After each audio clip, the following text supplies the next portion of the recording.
जब बीरबल बच्चा बना। एक दिन बीरबल दरबार में देर से पहुंचे। जब बादशाह ने देरी का कारण पूछा तो वो बोले, मैं क्या करता हुजूर। मेरे बच्चे हाथ जोर जोर से रोकर कहने लगे कि दरबार में ना जाऊं। किसी तरह उन्हें बहुत मुश्किल से समझा पाया कि मेरा दरबार जाना बहुत ज़रूरी है। इसी में मुझे काफ़ी समय लग गया। बादशाह को लगा कि बीरबल बहानेबाजी कर रहे हैं। बीरबल के इस उत्तर से बादशाह को तसल्ली नहीं हुई। वे बोले, मैं तुमसे सहमत नहीं हूँ। किसी भी बच्चे को समझाना इतना मुश्किल नहीं है जितना तुमने बताया।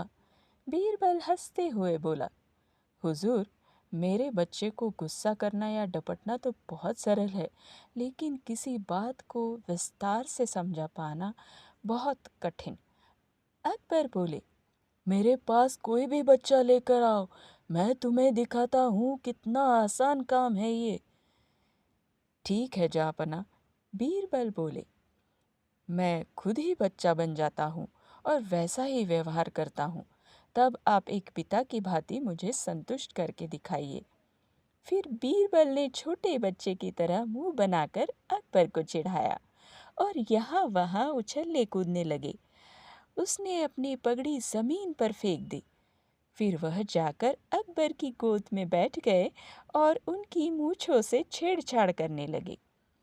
बादशाह कहते ही रह गए, नहीं नहीं मेरे बच्चे, ऐसा मत करो, तुम अच्छे बच्चे हो ना। बीरबल ने जोर जोर से चिल्लाना शुरू कर दिया। तब अकबर ने कुछ मिठाइयाँ लाने का आदेश दिया, लेकिन बीरबल जोर जोर से चिल्लाते रह गए। अब बादशाह परेशान हो गए, लेकिन उन्होंने धैर्य बनाए रखा। वो बोले, बेटा, खिलौनों से खेलोगे? देखो कितने सुंदर खिलौने हैं। बीरबल रोते हुए बोले, नहीं, मैं तो गन्ना खाऊंगा।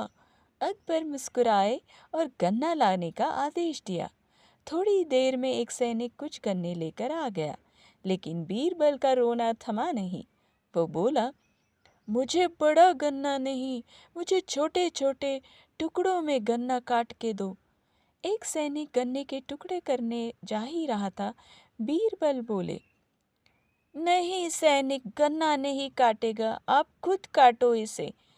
अब बादशाह का मिजाज बिगड़ गया, लेकिन उनके पास गन्ना काटने के अलावा कोई चारा न था। गन्ने के टुकड़े करने के बाद अकबर बोले, लो, इसे खा लो बेटा। अब बीरबल ने बच्चे की भांति मचलते हुए कहा, नहीं, मैं तो पूरा गन्ना खाऊंगा। मुझे इस गन्ने के छोटे टुकड़ों से साबुत गन्ना बना कर दो। कैसी अजब बात कर रहे हो, यह भला कैसे संभव है। बादशाह क्रोधित हो गए, लेकिन बीरबल रोते रह गए। बादशाह का धैर्य टूट चुका था। वो बोले, यदि तुमने रोना बंद नहीं किया तो मार पड़ेगी। अब बच्चे का अभिनय करते बीरबल उठ खड़े हुए और हंसते हुए बोले, नहीं नहीं हुजूर, मुझे मत मारिए। अब आपको पता चला कि बच्चे की बेतुकी जिदों को शांत करना कितना मुश्किल काम है। अकबर भी इस बात पर सहमत हो गए।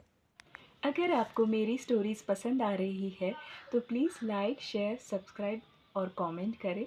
और वीडियो देखने के लिए बहुत बहुत शुक्रिया।